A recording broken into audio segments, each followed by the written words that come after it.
Mai 1940. Stonne, un petit village des Ardennes françaises transformé en champ de bataille infernal. Un capitaine français nommé Pierre Billotte commande un seul char, une forteresse d'acier de 31 tonnes appelée Eure. Face à lui, une colonne entière de panzers allemands avançant à travers les rues détruites. Les Allemands ouvrent le feu en premier. Leurs obus frappent le blindage français et rebondissent comme des cailloux jetés contre une cathédrale. 10 minutes plus tard, 13 panzers allemands brûlent dans les rues de Stonne. Le char français a encaissé 140 impacts directs. Pas une seule pénétration. Le char qui a accompli cet exploit ressemblait à un dinosaure blindé, trop lourd, trop lent, trop complexe pour l'ère moderne. Pas de radio fiable, pas assez de vitesse pour suivre le Blitzkrieg, pas assez d'autonomie pour les campagnes prolongées, un design qui semblait appartenir aux tranchées de la Grande Guerre, pas aux batailles rapides de 1940. C'était aussi le char le plus redouté d'Europe, celui que Heinz Guderian lui-même refusait d'affronter en combat frontal. Le char B1 bis n'était jamais destiné à être rapide ou élégant. Il était conçu pour être invulnérable, une forteresse mobile qui transformait les tactiques allemandes en cauchemar. Et il l'a fait avec 60 mm d'acier français qui défiait toute logique balistique connue en 1940. Les ingénieurs français de Forges et Chantiers de la Méditerranée l'appelaient le char B1 bis. Les équipages français le surnommaient le mastodonte ou simplement la forteresse. Les tankistes allemands qui en ont fait l'expérience l'appelaient Der Koloss, le colosse invincible qu'aucun panzer ne pouvait arrêter. 31,5 tonnes d'acier trempé français. Blindage frontal de 60 mm. 2 canons, un de 75 mm monté en caisse, un de 47 mm en tourelle rotative. 4 hommes d'équipage. Autonomie de 180 km sur route. Ce qui paraissait archaïque aux yeux des stratèges du Blitzkrieg était en réalité le char le plus avancé techniquement de 1940. Et Heinz Guderian, le père de la guerre blindée allemande, le savait parfaitement.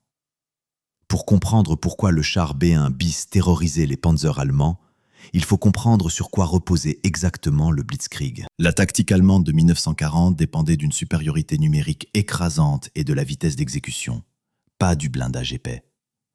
Les Panzers 3 et 4 qui ont envahi la France possédaient un blindage frontal de seulement 30 mm.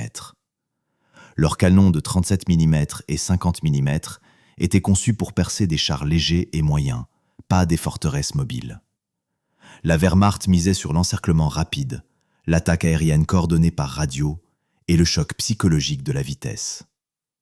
Face à un ennemi qui refusait de fuir, qui encaissait tous les coups sans broncher, qui détruisait les panzers à volonté, la doctrine allemande s'effondrait complètement.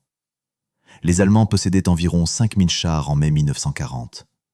La France en possédait 3000, dont seulement 365 étaient des chars B1 bis. Mais char pour char, homme pour homme, canon pour canon, la supériorité technique française était écrasante. Le problème n'était pas l'arme elle-même, c'était comment l'utiliser efficacement avant que l'essence ne s'épuise et que la logistique ne s'effondre. En 1940, l'armée française faisait face à une menace existentielle sans précédent. La Wehrmacht possédait des milliers de chars, une coordination radio parfaite entre unités et une doctrine d'attaque éclair révolutionnaire qui avait pulvérisé la Pologne en semaines. Les stratèges français comprenaient qu'ils ne pourraient jamais égaler les nombres allemands. L'industrie française ne pouvait pas produire des chars aussi rapidement que les usines allemandes. Ils devaient donc créer quelque chose de radicalement différent. Un char capable de tenir seul contre une compagnie entière de Panzers. Un char que les Allemands ne pourraient pas détruire avec leurs armes anti-chars standards. Un char si terrifiant psychologiquement que les commandants allemands modifieraient leur plan d'attaque simplement pour l'éviter. Les chars existants échouaient de manière prévisible et catastrophique. Les chars légers français, le Renault R35 et le Hotchkiss H35, possédaient un blindage maximum de 40 mm, pénétrable par les canons allemands de 37 mm à 500 mètres de distance, excellent pour la reconnaissance, inadéquat pour le combat blindé sérieux. Les chars moyens Saumua S-35 étaient techniquement excellents, rapides, bien blindés, bien armés. Mais leur tourelle monoplace épuisait le commandant qui devait simultanément observer, communiquer, charger et tirer. Un homme ne peut pas faire 4 métiers à la fois. Les chars britanniques Matilda II avaient un blindage impressionnant, mais des canons de 40 mm inadéquats contre les fortifications. Les panzers allemands eux-mêmes privilégiaient la vitesse et la coordination sur la protection, rendant leurs chars vulnérables aux excellents canons anti-chars français. Aucun ne résolvait le problème fondamental. Comment créer un char capable de combattre à 5 contre 1 et de survivre à l'expérience? L'armée française avait besoin de quelque chose qui n'avait jamais existé auparavant. Un char si lourdement blindé qu'il pouvait ignorer complètement les obus anti-chars allemands à toute distance pratique de combat. Un char si puissamment armé qu'il pouvait détruire n'importe quel panzer allemand d'un seul coup bien placé. Un char si psychologiquement terrifiant que les commandants allemands transmettraient des ordres explicites de l'éviter. La spécification semblait techniquement impossible, un char invulnérable qui pourrait encore se déplacer et combattre efficacement. Le cahier des charges était brutal dans sa simplicité mathématique. Blindage, résister aux canons anti-chars allemands de 37 mm à toute distance. Objectif minimum, 60 mm d'acier, suffisant pour dévier même les obus perforants à courte portée. Armement. Capacité de détruire simultanément les chars allemands et les fortifications ennemies. Solution, 2 canons différents, un lourd pour les bunkers, un mobile pour les chars. Mobilité, franchir les tranchées de la Grande Guerre encore présentes dans le nord-est de la France. Traverser les forêts denses des Ardennes. Fonctionner sur les routes détruites de Belgique. Fiabilité, fonctionner malgré une complexité mécanique sans précédent. Équipage maximum de 4 hommes pour des raisons logistiques. Aucun char au monde ne remplissait ces critères en 1935 quand le projet a commencé. Les ingénieurs français devaient inventer la solution de toutes pièces. Forges et chantiers de la Méditerranée, FCM, une entreprise française basée dans le sud de la France, a accepté le défi impossible. L'équipe d'ingénierie comprenait des hommes qui avaient travaillé sur les chars français de la Grande Guerre. Ils avaient vu ce qui fonctionnait et ce qui échouait dans la boue de Verdun. Ils comprenaient que le problème n'était pas seulement mécanique, c'était philosophique. Les autres nations construisaient des chars conçus pour manœuvrer rapidement et éviter les coups ennemis. La France construirait un char qui n'avait pas besoin d'éviter, parce qu'aucun coup allemand ne pourrait le percer. Ils ont abordé le problème non pas comme des constructeurs de véhicules militaires conventionnels, mais comme des architectes concevant des forteresses mobiles. Pas comme des mécaniciens assemblant des machines, mais comme des métallurgistes révolutionnaires créant de nouveaux matériaux. Le résultat serait un chef-d'œuvre absolu de l'ingénierie française. Et simultanément, un cauchemar logistique qui condamnerait son efficacité stratégique. Le défi fondamental était à la fois thermodynamique et balistique. Comment créer un blindage assez épais pour arrêter les obus anti-chars modernes, sans créer un char trop lourd pour que les moteurs existants puissent le déplacer efficacement?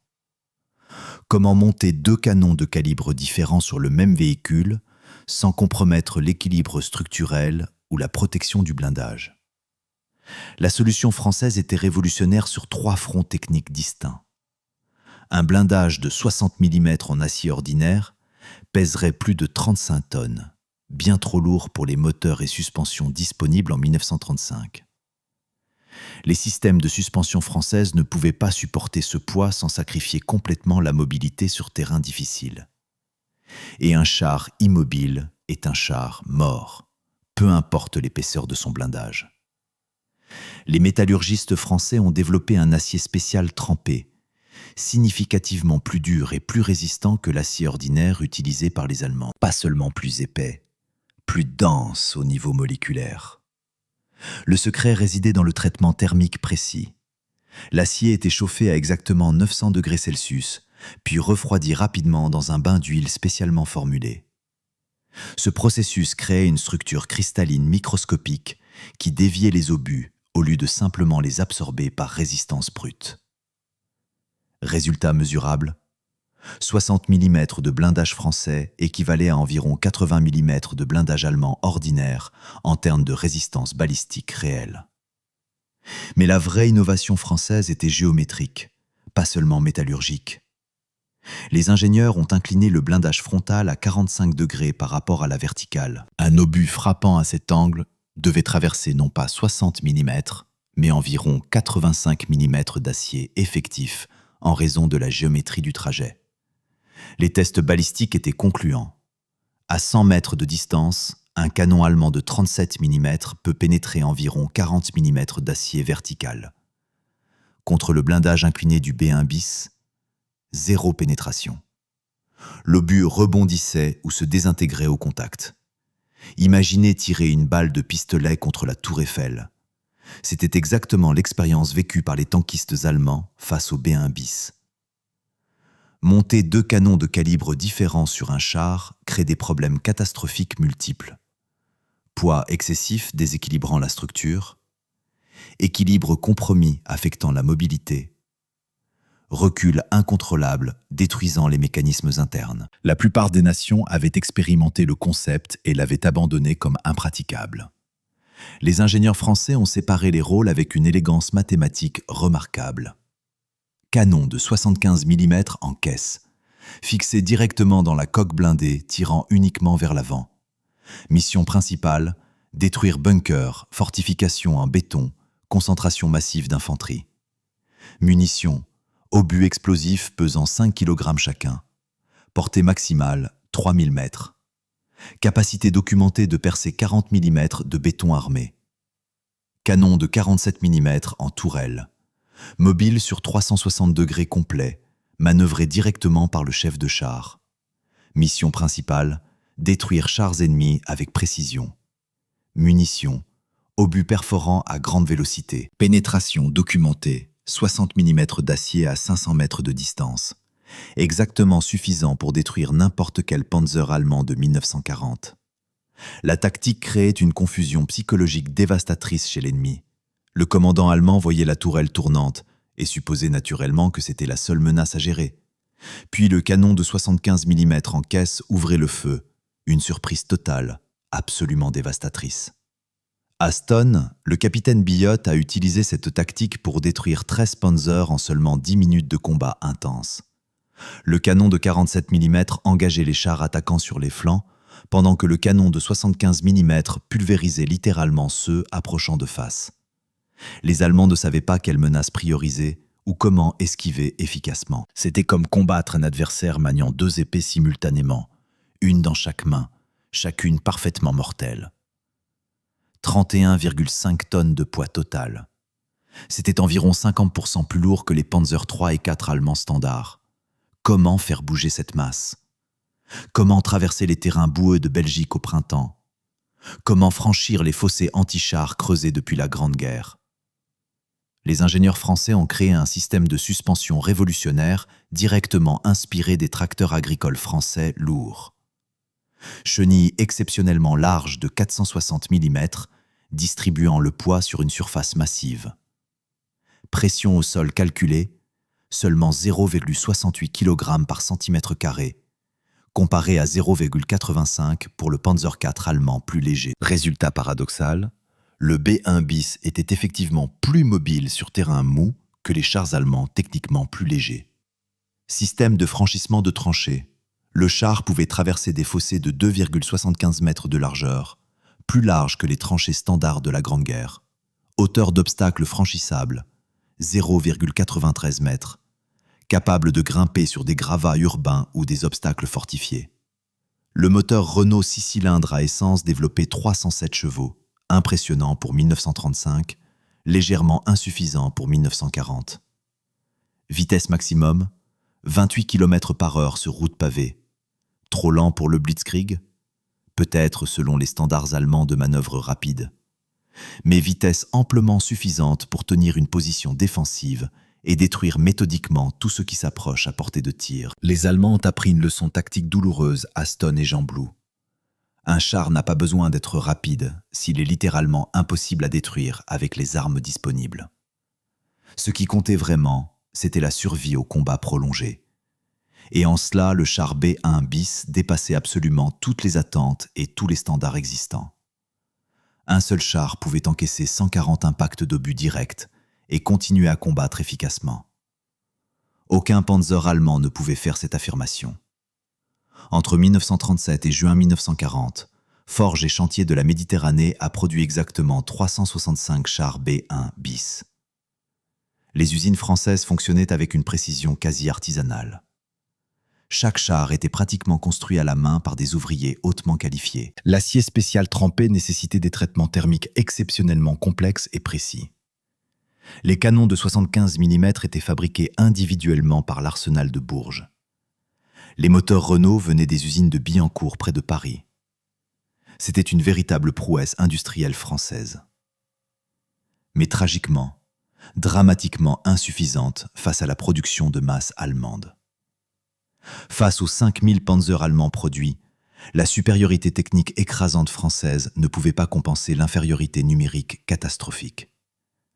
Pire encore, les pièces de rechange étaient rares. L'essence était rationnée de manière chaotique. La logistique était désorganisée au niveau du commandement. Des chars invincibles au combat tombaient en panne d'essence à seulement quelques kilomètres derrière les lignes françaises. Les archives françaises documentent cette ironie historique cruelle. Le meilleur char du monde entier, vaincu non par l'ennemi, mais par la bureaucratie et la logistique défaillante. À Stonne, un petit village des Ardennes devenu le Verdun de 1940, le char B1 bis, baptisé Heure, commandé par le capitaine Pierre Billotte, a écrit la page la plus glorieuse de toute l'histoire de l'arme blindée française. 15 mai 1940, midi. La 10e Panzerdivision allemande attaque férocement avec 2 régiments complets de chars. Le capitaine Billotte, seul dans son B1 bis massif, prend une décision instantanée de contre-attaquer directement. Ce qui suit est documenté dans les rapports officiels allemands et français. En exactement 10 minutes de combat intense, Heure détruit méthodiquement 13 Panzers 3 et 4. Les obus allemands frappent son blindage répétitivement et rebondissent sans effet. 140 impacts documentés officiellement, absolument pas une seule pénétration du blindage. Le canon de 75 mm en caisse pulvérise les chars attaquant de face. Le canon de 47 mm en tourelle traque avec précision ceux tentant désespérément de fuir sur les flancs. Un officier allemand survivant témoignera après la guerre dans les interrogatoires. Nous tirions sans arrêt. Absolument rien ne se passait. Puis nos chars explosaient un par un. C'était un cauchemar vivant. Le B1 bis Heure est finalement immobilisé. Non pas par les obus allemands qui n'ont jamais percé, mais par une simple panne mécanique du système de transmission. Billotte et son équipage s'échappent à pied. Le char, structurellement intact, est capturé par les Allemands absolument stupéfaits de sa résistance. Pour la première division cuirassée française, Stonne devient immédiatement un symbole national. Supériorité technique française écrasante, insuffisance stratégique et logistique tragique. Les 12 à 14 mai 1940, près de Hannut en Belgique, se déroule la toute première grande bataille de chars de l'histoire militaire moderne. La 2e division légère mécanique française et la 3e division cuirassée affrontent simultanément 3 divisions Panzer allemandes entières. Le 41e bataillon de chars de combat, partiellement équipé de B1 bis, tient des positions défensives face à plus de 600 chars allemands attaquants. Les rapports de combat français documentent des scènes absolument extraordinaires. Un seul B1 bis près de Gembloux engage 15 Panzers simultanément. En détruit 7 confirmés, force les 8 autres à se replier précipitamment. Encaisse 90 impacts d'obus sans aucun dommage critique structurel. L'impact psychologique sur les forces allemandes est directement mesurable dans les modifications tactiques. Les ordres de bataille allemands changent explicitement. Face au char B1 français, éviter absolument tout engagement frontal, contourner la position ou attendre l'appui aérien Stuka obligatoirement. Pendant 3 jours complets, les B1 bis résistent héroïquement. Puis l'essence manque. Les munitions s'épuisent. Les pièces de rechange n'arrivent jamais. Des chars techniquement invincibles sont abandonnés sur place, structurellement intacts, uniquement faute de carburant pour continuer. Les tankistes français pleurent en sabotant leurs propres chars pour éviter la capture intacte. Ce n'était pas une défaite militaire au sens traditionnel. C'était une défaillance logistique et organisationnelle catastrophique. Le 17 mai 1940, le colonel Charles de Gaulle, commandant la 4e division cuirassée provisoire hastement assemblée, lance une contre-attaque désespérée près de Montcornet dans l'Aisne. Objectif stratégique, couper les lignes de ravitaillement allemandes dangereusement étendues traversant l'Aisne. Les B1 bis de De Gaulle pénètrent profondément les lignes allemandes surprises, détruisent plus de 50 véhicules confirmés, capturent des centaines de prisonniers allemands choqués. Pendant quelques heures précieuses, la guerre semble pouvoir basculer. Puis les bombardiers Stuka arrivent en masse. L'attaque aérienne coordonnée, littéralement la seule chose que les B1 bis blindés ne pouvaient pas défier efficacement. Sans couverture aérienne française adéquate, les chars doivent se replier. De Gaulle écrira plus tard dans ses mémoires « Nous possédions les meilleures armes. Nous ne possédions pas la meilleure stratégie. » L'impact psychologique sur les forces allemandes était considérable et abondamment documenté. Les tankistes Panzer ont commencé activement à éviter les B1 bis au lieu de les engager tactiquement. Les officiers SS ont modifié leur tactique standard pour systématiquement privilégier l'encerclement sur le combat frontal direct. Les rapports de renseignement allemands classifiaient explicitement le B1 bis comme invulnérable aux moyens anti-chars standards. Heinz Guderian personnellement transmettait des ordres écrits. N'engagez jamais le B1 de face. Utilisez exclusivement les canons de 88 mm ou les bombardiers Stuka. Après juin 1940, quand des dizaines de B1 bis structurellement intacts ont été capturés faute d'essence, la Wehrmacht les a immédiatement et massivement réutilisés. Redesignés officiellement, Panzerkampfwagen B2 740 F, avec le F signifiant Französisch, français. Utilisés opérationnellement sur le front de l'Est contre les Soviétiques, en Yougoslavie contre les partisans, pour la sécurité en France occupée. Cette réutilisation enthousiaste allemande constituait l'hommage technique ultime. L'ennemi admirait tellement l'arme française qu'il l'adoptait immédiatement pour ses propres forces. Après avoir affronté le B1 bis, les panzers allemands ont appris une leçon tactique terrifiante et inoubliable. La supériorité numérique écrasante n'offrait plus aucune protection garantie. La vitesse supérieure n'offrait plus aucune sécurité tactique. Face à l'acier français correctement trempé et incliné, seule la destruction par bombardement aérien fonctionnait de manière fiable. Et même cette solution nécessitait des bombardements massifs, répétés. Le silence temporaire du canon de 75 mm n'était jamais synonyme de sécurité pour les Allemands. Il signifiait simplement que le char français rechargeait méthodiquement. Si cette plongée dans l'excellence de l'ingénierie blindée française vous passionne, pensez à vous abonner. Cela aide considérablement la chaîne et vous ne manquerez pas le prochain épisode sur les armes méconnues de 1940. Examinons maintenant comment le char B1 bis français se comparait précisément aux meilleures conceptions allemandes et alliées de 1940. Cette comparaison révèle exactement pourquoi Guderian modifiait ses tactiques spécifiquement pour éviter le B1 bis, et pourquoi la Wehrmacht copierait ses principes fondamentaux pour le futur Tiger I. Le Panzer IV Ausf-D était le char lourd allemand standard en mai 1940. Spécifications techniques. Blindage frontal de seulement 30 mm, exactement 50% de l'épaisseur du B1 bis. Canon de 75 mm à courte portée et basse vélocité. Poids total de 20 tonnes, 35% plus léger que le français. Vitesse maximum de 42 km/h, 50% plus rapide. Équipage de 5 hommes. La philosophie tactique allemande privilégiait systématiquement la vitesse de manœuvre, la coordination radio impeccable et les nombres écrasants. Leurs chars n'avaient pas besoin d'être techniquement invulnérables. Ils devaient simplement être suffisamment nombreux et suffisamment rapides pour submerger l'ennemi. Le résultat au combat contre le B1 bis était catastrophique pour les Allemands. Le canon allemand de 75 mm à basse vélocité ne pouvait absolument pas percer 60 mm de blindage français incliné à aucune distance pratique. Le blindage allemand de 30 mm était facilement percé par le canon français de 47 mm à plus de 1000 mètres de distance. Les manuels tactiques allemands révisés de juin 1940 recommandaient explicitement et officiellement: le Panzer IV ne peut en aucun cas engager le B1 en combat frontal. Contournement obligatoire ou appui par canon de 88 mm ou Stuka absolument requis. Les nazis, malgré toutes leurs ressources industrielles massives et leur doctrine révolutionnaire, n'ont jamais créé l'équivalent tactique du B1 bis pendant la campagne de 1940. Ce n'est qu'en 1942, avec l'introduction du Tiger I, qu'ils adopteraient finalement la philosophie française fondamentale, blindage massif plus canon extrêmement puissant. Le Tiger I, avec son blindage frontal de 100 mm et son canon de 88 mm, était l'hommage technique direct à la conception française de 1935. Le char d'infanterie britannique Matilda II était le concurrent international le plus proche du B-1 bis conceptuellement.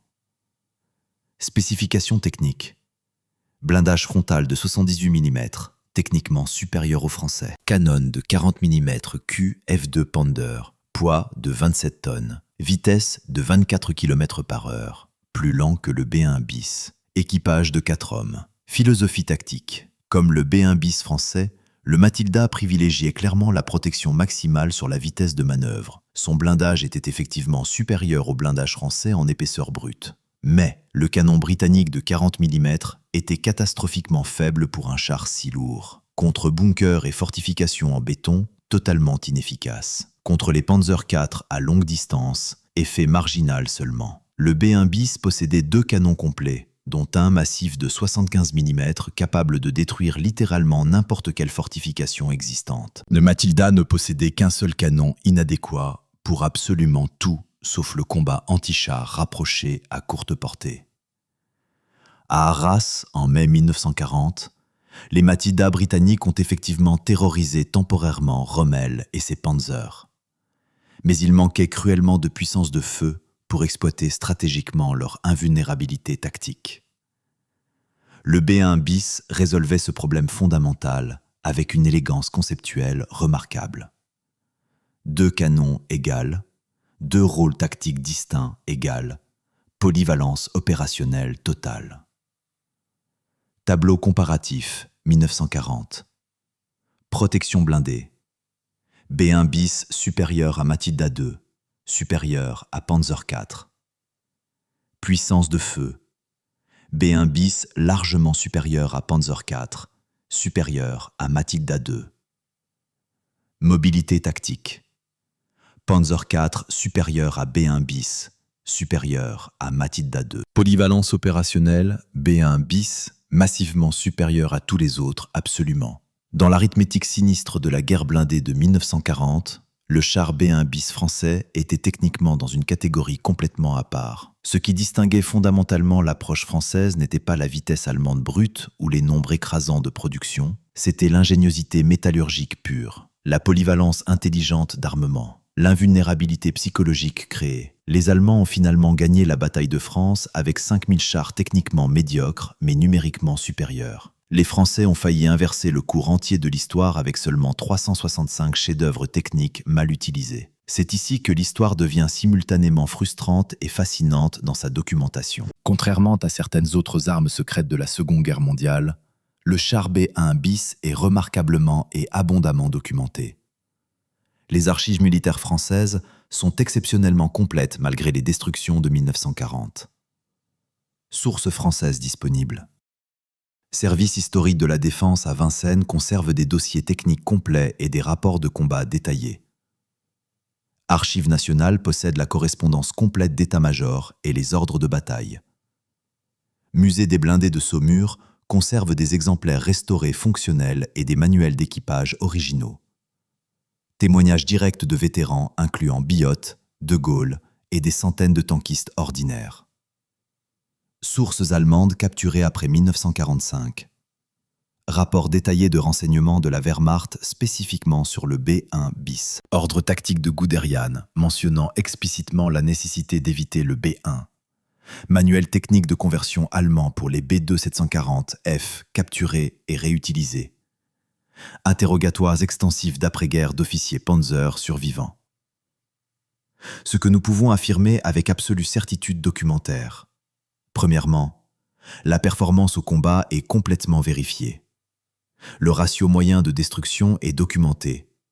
Un B1 bis détruisait en moyenne entre 6 et 8 panzers allemands avant d'être neutralisé, généralement par panne mécanique ou attaque Stuka, très rarement par un autre panzer. Deuxièmement, la peur allemande est explicitement documentée. Les directives tactiques allemandes révisées de mai à juin 1940 ordonnait explicitement et officiellement d'éviter tout engagement frontal avec le B-1 bis français. Troisièmement, la supériorité balistique est scientifiquement prouvée. Les tests balistiques d'après-guerre documentés prouvent définitivement que le blindage frontal du B-1 bis résistait complètement aux canons antichars allemands standards de 37 et 50 mm à absolument toute distance pratique de combat. Quatrièmement, l'exception tragique est statistiquement vérifiable. Seulement 8 à 10% des B-1 bis ont été effectivement détruits par feu ennemi direct. Plus de 60% ont été abandonnés structurellement intacts uniquement par manque d'essence ou à cause de pannes mécaniques réparables. L'ironie historique est complètement, douloureusement documentée dans les archives. Le meilleur char du monde entier, vaincu non par l'ennemi allemand, mais par la logistique française catastrophiquement défaillante. Aujourd'hui, des exemplaires soigneusement restaurés et parfaitement fonctionnels du char B-1 bis se trouvent dans plusieurs institutions. Musée des blindés de Saumur en France conserve la collection la plus importante au monde. 5 B-1 bis complets, dont Rhône et Heure 2, qui est une réplique fidèle du char légendaire de Biot. Musée de l'Armée aux Invalides, à Paris, présente un B-1 bis dans son exposition permanente magistrale sur la campagne de 1940. Tank Museum de Bovington, au Royaume-Uni, conserve un B-1 bis capturé par les forces britanniques en 1945. Musée des blindés de Koubinka, en Russie, possède un exemplaire capturé par l'Armée rouge en 1945 en Allemagne. Ces chars historiques restaurés participent régulièrement à des démonstrations publiques vivantes, un témoignage matériel direct de l'ingénierie française exceptionnelle de 1940. L'héritage conceptuel du B-1 bis a profondément et durablement influencé la doctrine blindée française d'après-guerre. Les chars lourds français développés entre 1945 et 1970, le projet AMX-50, jamais produit en série massive, incarnait directement la philosophie B-1 bis, blindage très lourd, plus canon extrêmement puissant.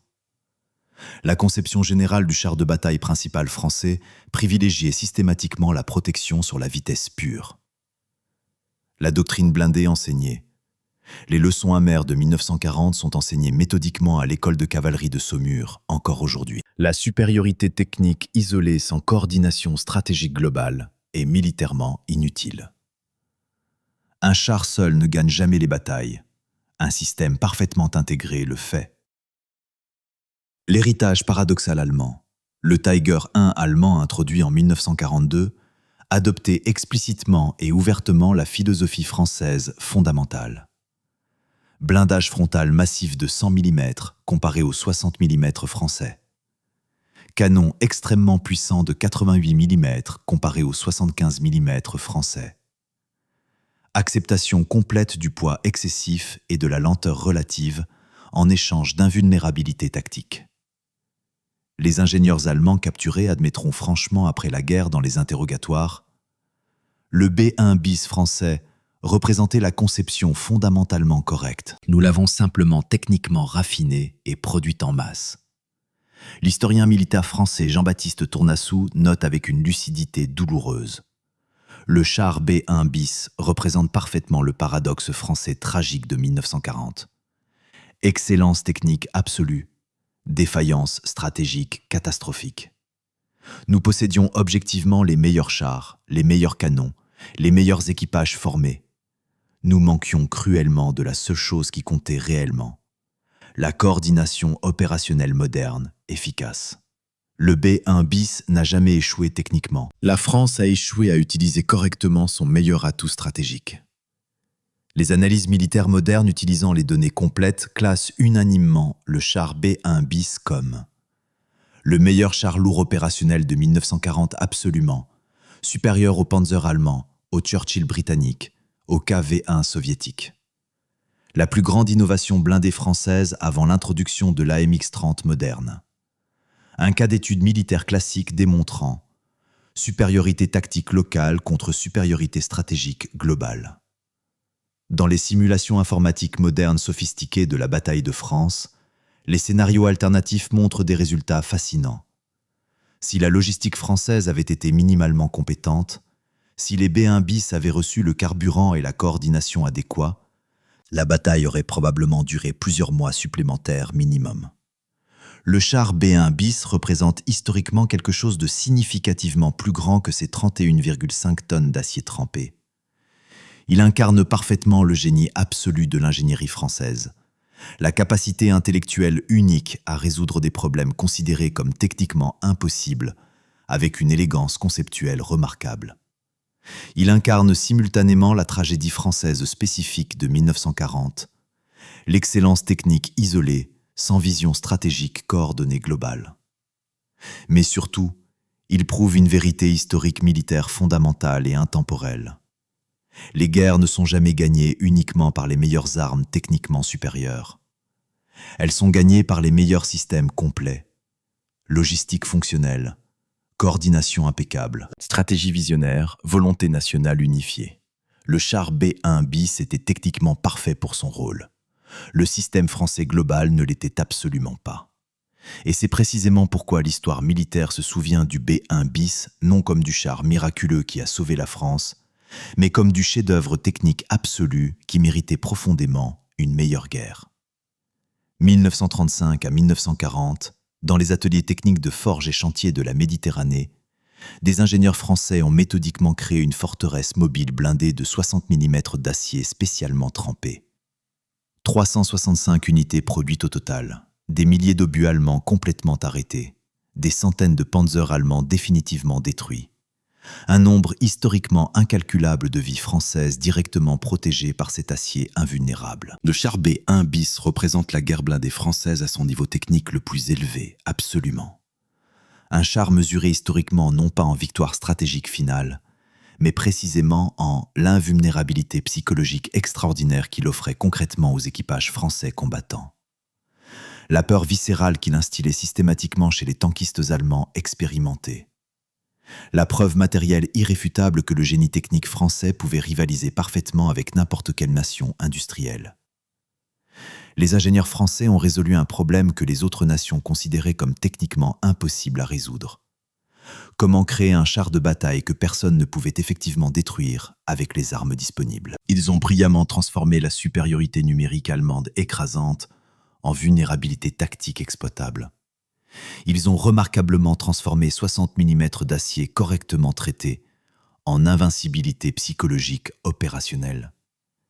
Et ils ont accompli cela avec l'élégance intellectuelle distinctive qui définit historiquement l'ingénierie française. C'était l'ingéniosité métallurgique française à son apogée. C'était la fierté légitime de l'arme blindée française. Et c'est ainsi qu'un mastodonte de 31 tonnes a définitivement prouvé que le génie technique français égalait celui de n'importe quelle nation industrielle mondiale, même si la stratégie française globale n'a tragiquement pas su l'exploiter correctement.